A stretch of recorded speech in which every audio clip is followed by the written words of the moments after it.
Stock market ಅಲ್ಲಿ success ಆಗೋಕೆ ಏನ್ ಬೇಕು? First one, profitable strategy. At least 50% time win ಆಗಬೇಕು. 50% ಟೈಮ್ ಲೂಸ್ ಆದ್ರೂ ಪರವಾಗಿಲ್ಲ. ಎರಡನೇದು, ರಿಸ್ಕ್ ಅಂಡ್ ರಿವಾರ್ಡ್ ಮಿನಿಮಮ್ 1:2 ಇರಬೇಕು. ಮೂರನೇದು, ರಿಸ್ಕ್ ಮ್ಯಾನೇಜ್ಮೆಂಟ್. ನಾವು ಎಷ್ಟು ರಿಸ್ಕ್ ತಗೊಂತೀವಿ ಪರ್ ಟ್ರೇಡ್ ಅನ್ನೋದು. ಮೂರನೇದು, ಸೈಕಾಲಜಿ ಅಂದ್ರೆ ನಾವು ಈ ಟ್ರೇಡ್ ಮಾಡ್ಬೇಕಾದ್ರೆ ನಮ್ಮ ಬಿಹೇವಿಯರ್ ಹೇಗಿರುತ್ತೆ ಅನ್ನೋದು.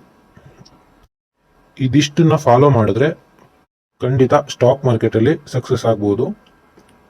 ಫಾರ್ ಎಕ್ಸಾಂಪಲ್ಗೆ ಈ ಸ್ಟೆಪ್ನ ನೀವು ಅಪ್ ಟು 100 ಟ್ರೇಡ್ಗೆ ಫಾಲೋ ಮಾಡಿ ನೋಡಿದ್ರೆ ಏನಾಗುತ್ತೆ ಅಂತ ಎಕ್ಸಾಂಪಲ್ ತೋರಿಸ್ತೀನಿ.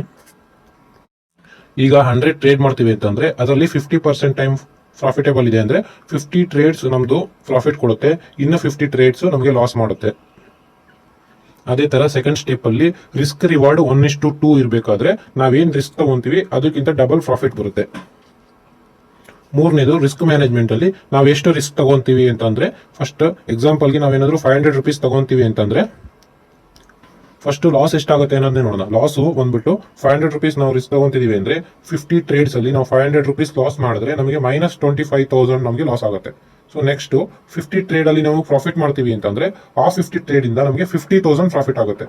ಇದನ್ನ ಎರಡನ್ನ ನಾವು ಕ್ಯಾಲ್ಕುಲೇಷನ್ ಮಾಡಿದ್ರೆ +25,000 ಪ್ರಾಫಿಟೇಬಲ್ ಆಗಿರ್ತೀವಿ. ನಿಮಗೆ ಈ ಕ್ಯಾಲ್ಕುಲೇಷನ್ ಅರ್ಥ ಆಗಿಲ್ಲ ಅಂದ್ರೆ ನೀವೇ 50% ಟ್ರೇಡ್ 500 ರುಪೀಸ್ ರಿಸ್ಕ್ ಅಲ್ಲಿ ನೀವೇ ಒಂದ್ಸರಿ ಕ್ಯಾಲ್ಕುಲೇಷನ್ ಮಾಡಿ ನೋಡಿ. ಒಂದು ಅರ್ಥ ಆಗಿಲ್ಲ ಒಂದು 2-3 ಸರಿ ಈ ರೀಲ್ ನ ನೋಡಿ ಅರ್ಥ ಆಗುತ್ತೆ. ಹಾಗೆ ಈ ರೀಲ್ ಏನಾದ್ರು ನಿಮ್ಗೆ ಇಷ್ಟ ಆಗಿದ್ರೆ ಲೈಕ್ ಮಾಡಿ, ಹಾಗೆ ನಿಮ್ಮ ಫ್ರೆಂಡ್ಸಿಗೆಲ್ಲ ಶೇರ್ ಮಾಡಿ, ಅವ್ರಿಗೂ ಎಜುಕೇಟ್ ಮಾಡಿ.